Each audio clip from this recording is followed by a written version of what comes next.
O Grande Conflito. Capítulo 23. O Santuário Celestial, centro de nossa esperança. A passagem que, mais que todas as outras, havia sido tanto a base como a coluna central da fé do Advento, foi: até 2.300 tardes e manhãs, e o santuário será purificado. Daniel, capítulo 8, verso 14. Estas palavras haviam sido familiares a todos os crentes na próxima vinda do Senhor. Era esta profecia repetida pelos lábios de milhares como a senha de sua fé. Todos sentiam que dos acontecimentos nela preditos dependiam suas mais brilhantes expectativas e mais acariciadas esperanças. Ficara demonstrado que esses dias proféticos terminariam no outono de 1844. Em conformidade com o resto do mundo cristão, os adventistas admitiam, nesse tempo, que a terra, ou alguma parte dela, era o santuário. Entendiam que a purificação do santuário fosse a purificação da terra pelos fogos do último grande dia e que ocorreria por ocasião do segundo advento. Daí a conclusão de que Cristo voltaria à Terra em 1844. Mas o tempo indicado passou e o Senhor não apareceu. Os crentes sabiam que a palavra de Deus não poderia falhar. Deveria haver engano na interpretação da profecia. Onde, porém, estava o engano? Muitos cortaram temerariamente o nó da dificuldade, negando que os 2.300 dias terminassem em 1844. Nenhuma razão se poderia dar para isto, a não ser que Cristo não viera na ocasião em que o esperavam. Argumentavam que, se os dias proféticos houvessem terminado em 1844, Cristo teria então voltado para purificar o santuário mediante a purificação da terra pelo fogo, e, visto que ele não aparecera, os dias não poderiam ter terminado. Aceitar esta conclusão equivalia a renunciar aos cômputos anteriores dos períodos proféticos. Verificara-se que os 2.300 dias começavam quando a ordem de Artaxerxes para a restauração e edificação de Jerusalém entrou em vigor no outono de 457 a.C. Tomando isto como ponto de partida, havia perfeita harmonia na aplicação de todos os acontecimentos preditos na explicação daquele período de Daniel, capítulo 9, versos 25 a 27. 69 semanas, os primeiros 483 anos dos 2.300, deveriam estender-se até o Messias, o ungido. E o batismo e unção de Cristo pelo Espírito Santo, no ano 27 de nossa era, cumpriu exatamente esta especificação. No meio da 70ª semana, o Messias deveria ser tirado. 13,5 anos depois de seu batismo, na primavera do ano 31, Cristo foi crucificado. As 70 semanas, ou 490 anos, deveriam pertencer especialmente aos judeus. Ao expirar este período, a nação selou sua rejeição de Cristo pela perseguição de seus discípulos, e no ano 34 os apóstolos voltaram-se para os gentios. Havendo terminado os primeiros 490 anos dos 2.300, restavam ainda 1.810 anos. Contando-se desde o ano 34 de nossa era, 1.810 anos se estendem até 1844. Então, disse o anjo, o santuário será purificado. Todas as especificações precedentes da profecia se cumpriram inquestionavelmente no tempo designado.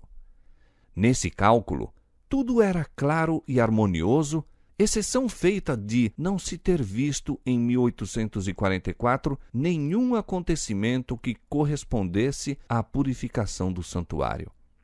Negar que os dias terminaram naquele tempo equivalia a envolver em confusão todo o assunto e renunciar a posições que tinham sido estabelecidas por insofismáveis cumprimentos de profecia. Deus, porém, estivera a dirigir o seu povo no grande movimento adventista. Seu poder e glória haviam acompanhado a obra e ele não permitiria que ela finalizasse em trevas e desapontamento para que fosse vituperada como falsa excitação fanática. Não deixaria sua palavra envolta em dúvida e incerteza.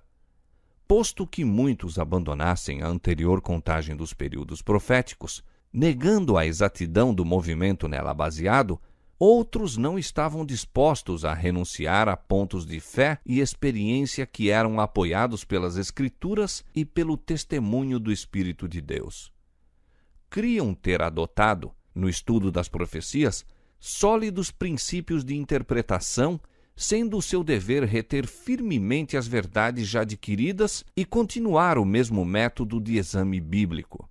Com fervorosa oração, examinaram sua atitude e estudaram as Escrituras para descobrir onde haviam errado. Como não pudessem ver engano algum no cômputo dos períodos proféticos, foram levados a examinar mais particularmente o assunto do santuário. Aprenderam em suas investigações que não há nas Escrituras prova que apoie a ideia popular de que a terra é o santuário.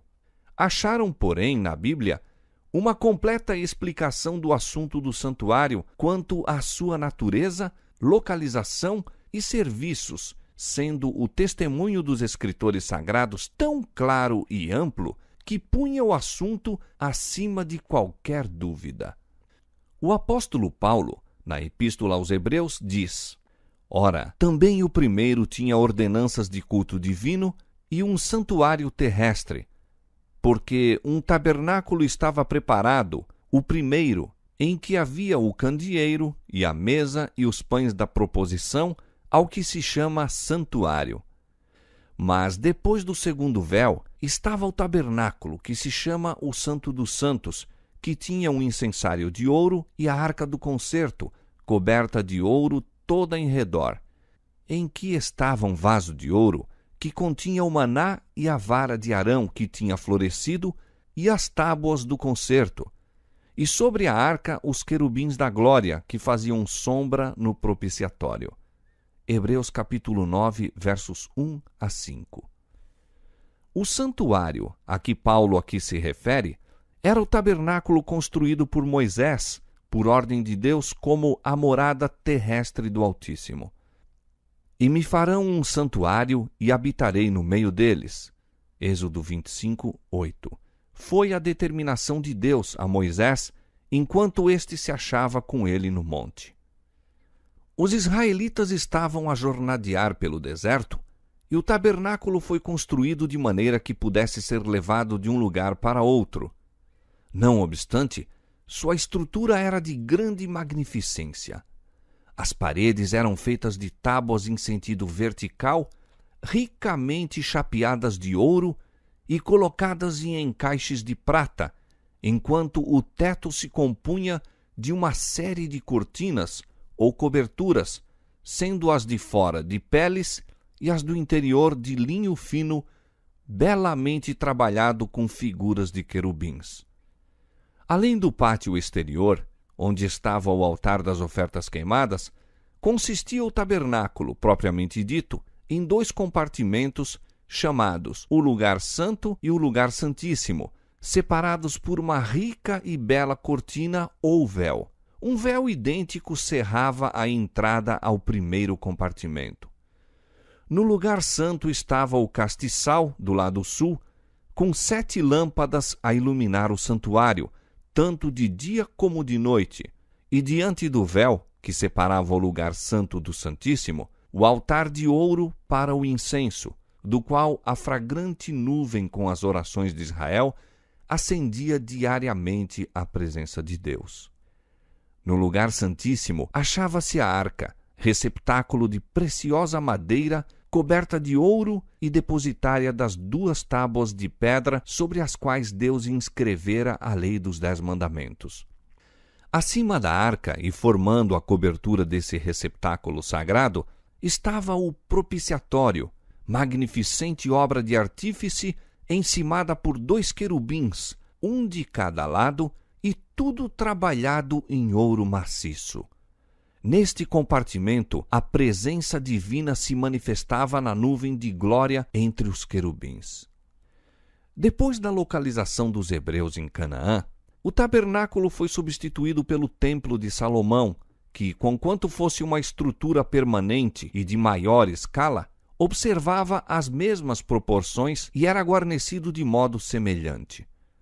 Sob esta forma existiu o santuário até a sua destruição pelos romanos no ano 70 de nossa era, exceção feita no tempo em que jazeu em ruínas durante a época de Daniel. Este é o único santuário que já existiu na terra de que a Bíblia nos dá alguma informação. Declarou Paulo ser ele o santuário do primeiro concerto. Mas não tem santuário o novo concerto? Volvendo novamente ao livro de Hebreus, os inquiridores da verdade acharam subentendida nas palavras de Paulo já citadas a existência de um segundo santuário ou santuário do novo concerto. Ora, também o primeiro tinha ordenanças de culto divino e um santuário terrestre. E o uso da palavra também exige que Paulo haja anteriormente feito menção deste santuário. Voltando-se ao princípio do capítulo precedente, lê-se: Ora, a suma do que temos dito é que temos um sumo sacerdote tal, que está assentado nos céus à destra do trono da majestade, ministro do santuário e do verdadeiro tabernáculo, o qual o Senhor fundou e não o homem. Hebreus capítulo 8, versos 1 e 2. Aqui se revela o santuário do novo concerto. O santuário do primeiro concerto foi fundado pelo homem, construído por Moisés. Este último foi fundado pelo Senhor e não pelo homem. Naquele santuário, os sacerdotes terrestres efetuavam o seu culto. Neste, Cristo, nosso sumo sacerdote, ministra à destra de Deus. Um santuário estava na terra, o outro no céu. Demais, o tabernáculo construído por Moisés foi feito segundo um modelo.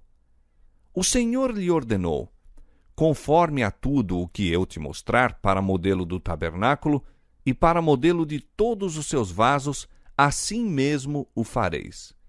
E novamente foi dada a ordem: atenta, pois, que o faças conforme ao seu modelo, que te foi mostrado no monte.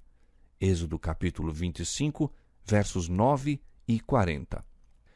E Paulo diz que o primeiro tabernáculo era uma alegoria para o tempo presente em que se ofereciam dons e sacrifícios, que seus lugares santos eram figuras das coisas que estão nos céus, que os sacerdotes que ofereciam dons segundo a lei serviam de exemplar e sombra das coisas celestiais, e que Cristo não entrou num santuário feito por mãos, figura do verdadeiro, porém no mesmo céu, para agora comparecer por nós perante a face de Deus. Hebreus capítulo 9, verso 9 e 23, capítulo 8, verso 5 e capítulo 9, verso 24. O santuário do céu, no qual Jesus ministra em nosso favor, é o grande original de que o santuário construído por Moisés foi uma cópia. Deus pôs seu espírito sobre os construtores do santuário terrestre. A habilidade artística patenteada no trabalho era uma manifestação da sabedoria divina. As paredes tinham a aparência de ouro maciço, refletindo em todas as direções a luz das 7 lâmpadas do castiçal de ouro. A mesa dos pães da proposição e o altar do incenso fulguravam como ouro polido. A magnífica cortina que formava o teto, bordada de figuras de anjos, nas cores azul, púrpura e escarlata, aumentava a beleza do cenário. E além do segundo véu, estava o sagrado Shekinah, a visível manifestação da glória de Deus, ante a qual ninguém, a não ser o sumo sacerdote, poderia entrar e viver. O esplendor sem par do tabernáculo terrestre refletia à vista humana as glórias do templo celestial em que Cristo, nosso precursor, ministra por nós perante o trono de Deus. A morada do Rei dos Reis, em que milhares de milhares o servem e milhões de milhões estão em pé diante dele, sim, aquele templo, repleto da glória do trono eterno, onde serafins, seus resplandecentes guardas, velam a face em adoração. Não poderia encontrar na estrutura mais magnificente que hajam erigido as mãos humanas, senão pálido reflexo de sua imensidade e glória. Contudo, importantes verdades relativas ao santuário celestial e à grande obra ali levada a efeito pela redenção do homem eram ensinadas pelo santuário terrestre e seu culto. Os lugares santos do santuário celeste são representados pelos 2 compartimentos do santuário terrestre. Sendo em visão concedido ao apóstolo João vislumbrar o templo de Deus nos céus, contemplou ele ali 7 lâmpadas de fogo que diante do trono ardiam. Apocalipse capítulo 4, verso 5. Vi um anjo tendo um incensário de ouro, e foi-lhe dado muito incenso para o pôr com as orações de todos os santos sobre o altar de ouro que está diante do trono. Apocalipse 8, 3. Foi permitido ao profeta contemplar o primeiro compartimento do santuário celestial. E viu ele ali as 7 lâmpadas de fogo e o altar de ouro, representados pelo castiçal de ouro e altar de incenso do santuário terrestre. De novo abriu-se no céu o templo de Deus, e ele olhou para dentro do véu interior ao lugar santíssimo. Ali viu a arca do seu concerto, representada pelo receptáculo sagrado construído por Moisés para guardar a lei de Deus. Assim, os que estavam a estudar o assunto encontraram prova indiscutível da existência de um santuário no céu. Moisés fez o santuário terrestre segundo o modelo que lhe foi mostrado. Paulo ensina que aquele modelo era o verdadeiro santuário que está no céu, e João dá testemunho de que o viu no céu. No templo celestial, morada de Deus, acha-se o seu trono estabelecido em justiça e juízo. No lugar santíssimo está a sua lei, a grande regra da justiça pela qual a humanidade toda é provada.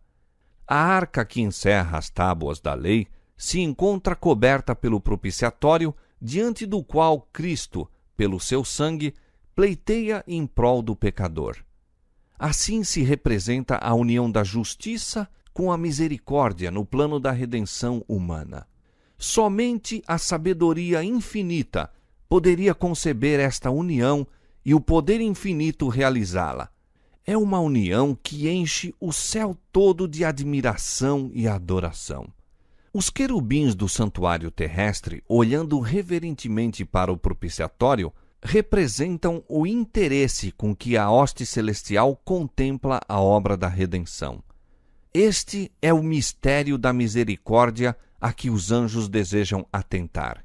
Que Deus pode ser justo, ao mesmo tempo em que justifica o pecador arrependido e renova suas relações com a raça decaída. Que Cristo pode humilhar-se para erguer inumeráveis multidões do abismo da ruína e vesti-las com as vestes imaculadas de sua própria justiça, a fim de se unirem aos anjos que jamais caíram e habitarem para sempre na presença de Deus. A obra de Cristo como intercessor do homem é apresentada na bela profecia de Zacarias, relativa àquele cujo nome é Renovo. Diz o profeta: Ele mesmo edificará o templo do Senhor e levará a glória e assentar-se-á e dominará no seu trono, e será sacerdote no seu trono, e conselho de paz haverá entre eles ambos. Zacarias 6, 13. Ele mesmo edificará o templo do Senhor. Pelo seu sacrifício e mediação, Cristo é tanto o fundamento como o edificador da Igreja de Deus. O apóstolo Paulo indica-o como a principal pedra de esquina, no qual todo o edifício bem ajustado cresce para templo santo do Senhor, no qual também vós, diz ele, juntamente sois edificados para a morada de Deus em Espírito. Efésios capítulo 2, versos 20 a 22. Ele levará a glória. A Cristo pertence a glória da redenção da raça decaída. Através das eras eternas, o cântico dos resgatados será: a aquele que nos ama e em seu sangue nos lavou dos nossos pecados, a ele glória e poder para todo o sempre. Apocalipse capítulo 1, versos 5 e 6. E assentar-se-á e dominará no seu trono, e será sacerdote no seu trono. Agora não está no trono de sua glória. O reino de glória ainda não foi inaugurado. Só depois que termine a sua obra como mediador, lhe dará Deus o trono de Davi, seu pai, reino que não terá fim. Lucas capítulo 1, versos 32 e 33. Como sacerdote, Cristo está agora assentado com o Pai em seu trono. Apocalipse capítulo 3, verso 21. No trono, com o ser eterno e existente por si mesmo, é ele o que tomou sobre si as nossas enfermidades e as nossas dores levou sobre si, que em tudo foi tentado, mas sem pecado, para que possa socorrer aos que são tentados. Se alguém pecar, temos um advogado para com o Pai. Isaías capítulo 53, verso 4, Hebreus capítulo 4, verso 15, capítulo 2, verso 18 e 1 João capítulo 2, verso 1. Sua intercessão é a de um corpo ferido e quebrantado, de uma vida imaculada. As mãos feridas, o lado traspassado, os pés cravejados, pleiteiam pelo homem decaído, cuja redenção foi comprada com tão infinito preço. E conselho de paz haverá entre eles ambos. O amor do Pai, não menos que o do Filho, é o fundamento da salvação para a raça perdida. Disse Jesus aos discípulos antes de se retirar deles: Não vos digo que eu rogarei por vós ao Pai, pois o mesmo Pai vos ama. João capítulo 16, versos 26 e 27. Deus estava em Cristo reconciliando consigo o mundo. 2 Coríntios 5, 19. E no ministério do santuário, no céu, conselho de paz haverá entre eles ambos. Deus amou o mundo de tal maneira que deu o seu Filho unigênito, para que todo aquele que nele crê não pereça, mas tenha a vida eterna. João capítulo 3, verso 16. A pergunta, que é o santuário, é claramente respondida nas Escrituras. O termo santuário, conforme é empregado na Bíblia, refere-se primeiramente ao tabernáculo construído por Moisés, como figura das coisas celestiais, e, em segundo lugar, ao verdadeiro tabernáculo, no céu, para o qual o santuário terrestre apontava. A morte de Cristo terminou o serviço típico. O verdadeiro tabernáculo, no céu, é o santuário do novo concerto. E, como a profecia de Daniel, capítulo 8, verso 14, se cumpre nesta dispensação, o santuário a que ela se refere deve ser o santuário do novo concerto. Ao terminarem os 2.300 dias, em 1844, já por muitos séculos não havia santuário sobre a terra. Desta arte, a profecia até 2.300 tardes e manhãs e o santuário será purificado, aponta inquestionavelmente para o santuário do céu. A questão mais importante, porém, ainda está para ser respondida. Que é a purificação do santuário? Que houve tal cerimônia com referência ao santuário terrestre, acha-se declarado nas Escrituras do Velho Testamento. Mas poderá, no céu, haver alguma coisa a ser purificada? No capítulo 9 de Hebreus, a purificação do santuário terrestre, bem como a do celestial, encontra-se plenamente ensinada. Quase todas as coisas, segundo a lei, se purificam com sangue, e sem derramamento de sangue não há remissão. De sorte que era bem necessário que as figuras das coisas que estão no céu assim se purificassem, com sangue de animais. Mas as próprias coisas celestiais, com sacrifícios melhores do que estes, ou seja, com o precioso sangue de Cristo. Hebreus capítulo 9, versos 22 e 23. A purificação, tanto no serviço típico como no real, deveria executar-se com sangue. No primeiro, com sangue de animais. No último, com o sangue de Cristo. Paulo declara, como razão por que esta purificação deve ser efetuada com sangue, que sem derramamento de sangue não há remissão. Remissão, ou ato de lançar fora o pecado, é a obra a efetuar-se. Mas como poderia haver pecado em relação com o santuário, quer no céu, quer na terra? Isto se pode compreender por uma referência ao culto simbólico, pois que os sacerdotes que oficiavam na terra serviam de exemplar e sombra das coisas celestiais. Hebreus 8:5. O serviço no santuário terrestre dividia-se em duas partes. Os sacerdotes ministravam diariamente no lugar santo, ao passo que, uma vez ao ano, o sumo sacerdote efetuava uma obra especial de expiação no lugar santíssimo para a purificação do santuário. Dia após dia, o pecador arrependido levava sua oferta à porta do tabernáculo e, colocando a mão sobre a cabeça da vítima, confessava seus pecados, transferindo-os assim, figuradamente, de si para o sacrifício inocente. O animal era então morto. Sem derramamento de sangue, diz o apóstolo, não há remissão de pecado. A vida da carne está no sangue. Levítico 17:11. A lei de Deus, sendo violada, exige a vida do transgressor. O sangue, representando a vida que o pecador perdera, pecador cuja culpa a vítima arrostava, era levado pelo sacerdote ao lugar santo e aspergido diante do véu, atrás do qual estava a arca, contendo a lei que o pecador transgredira. Por esta cerimônia, o pecado transferia-se mediante o sangue, em figura, para o santuário. Em alguns casos, o sangue não era levado para o lugar santo, mas a carne deveria então ser comida pelo sacerdote, conforme Moisés determinou aos filhos de Arão, dizendo: O Senhor deu a vós para que levasseis a iniquidade da congregação. Levítico 10:17.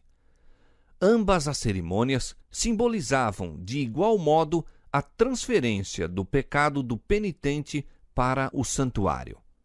Esta era a obra que, dia após dia, se prolongava por todo o ano. Os pecados de Israel eram assim transferidos para o santuário e uma obra especial se tornava necessária para sua remoção. Deus ordenou que fosse feita expiação para cada um dos compartimentos sagrados. Fará expiação pelo santuário por causa das imundícias dos filhos de Israel e das suas transgressões, segundo todos os seus pecados.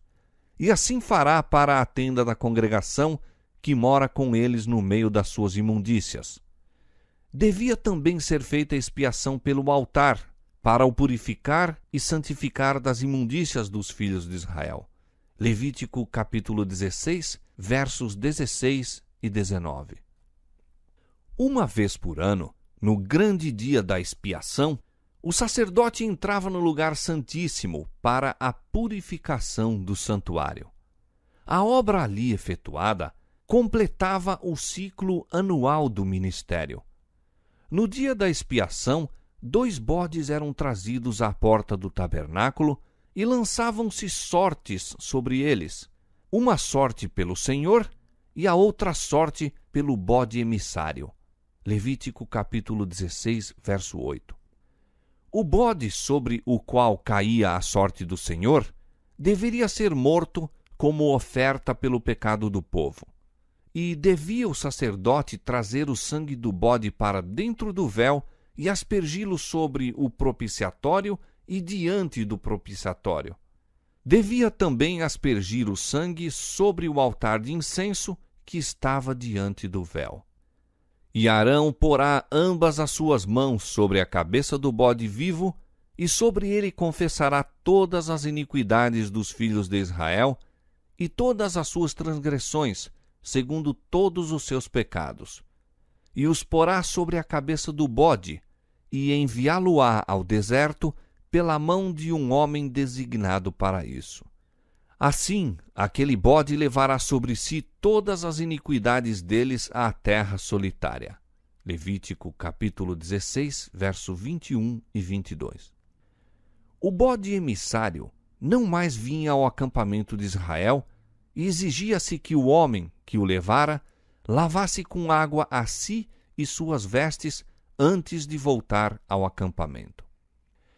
Toda esta cerimônia tinha por fim impressionar os israelitas com a santidade de Deus e o seu horror ao pecado. E demais, mostrar-lhes que não poderiam entrar em contato com o pecado sem se poluir.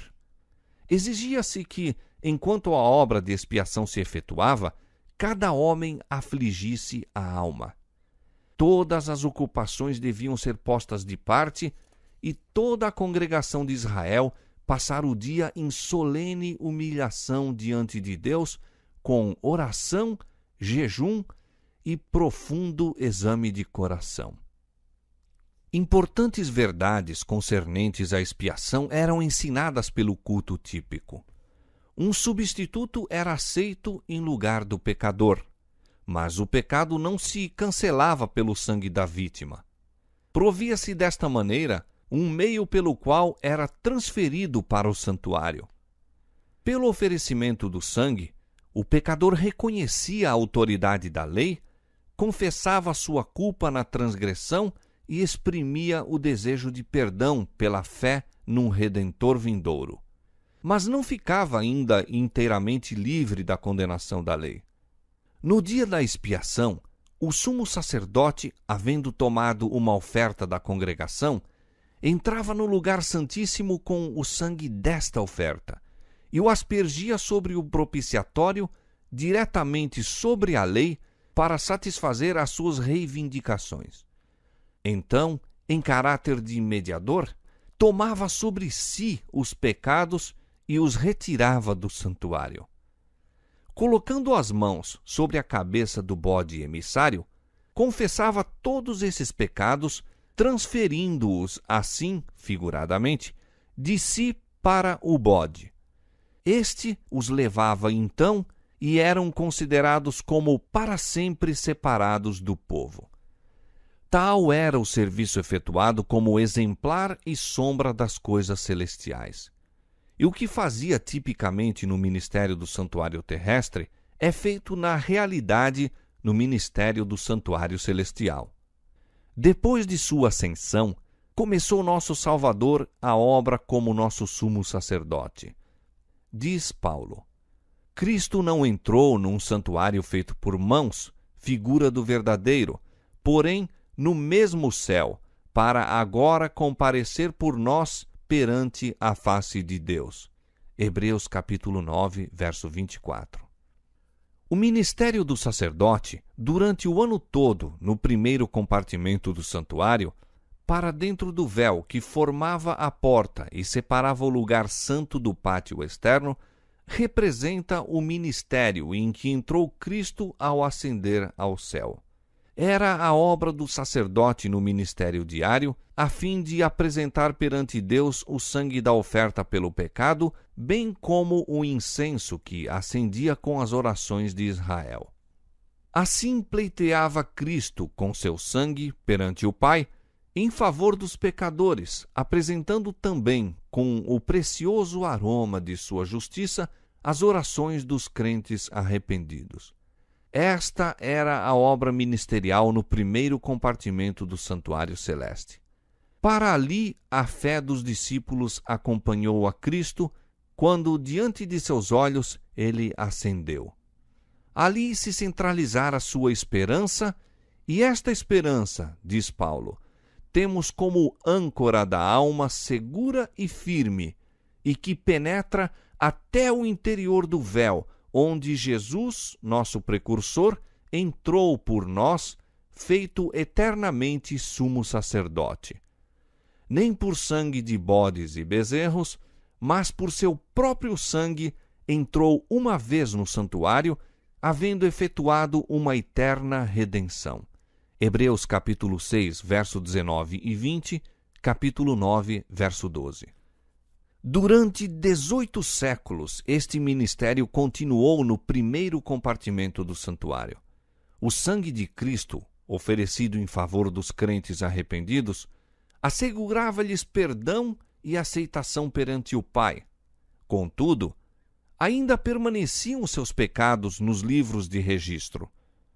Como no serviço típico havia uma expiação ao fim do ano, semelhantemente, antes que se complete a obra de Cristo para a redenção do homem, há também uma expiação para tirar o pecado do santuário. Este é o serviço iniciado quando terminaram os 2.300 dias.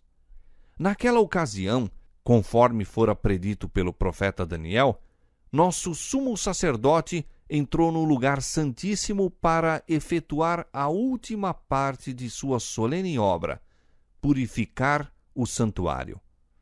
Como antigamente eram os pecados do povo colocados pela fé sobre a oferta do pecado, e mediante o sangue desta transferido simbolicamente para o santuário terrestre, assim, em o novo concerto, os pecados dos que se arrependem são, pela fé, colocados sobre Cristo e transferidos, de fato, para o santuário celeste.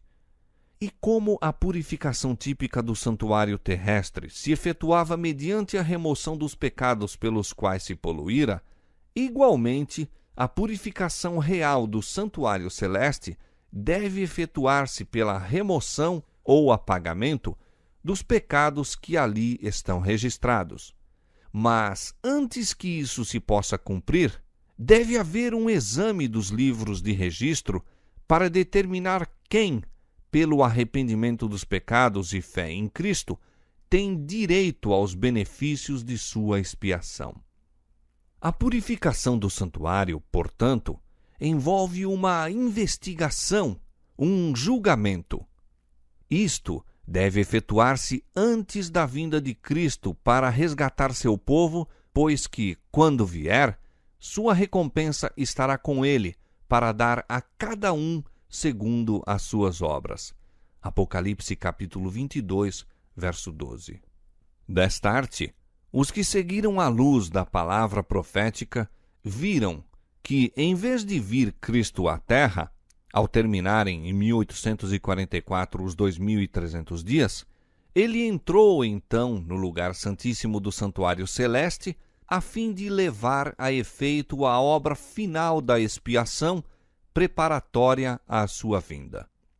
Verificou-se também que, ao passo que a oferta pelo pecado apontava para Cristo como um sacrifício, e o sumo sacerdote representava a Cristo como um mediador, o bode emissário tipificava Satanás, autor do pecado, sobre quem os pecados dos verdadeiros penitentes serão finalmente colocados.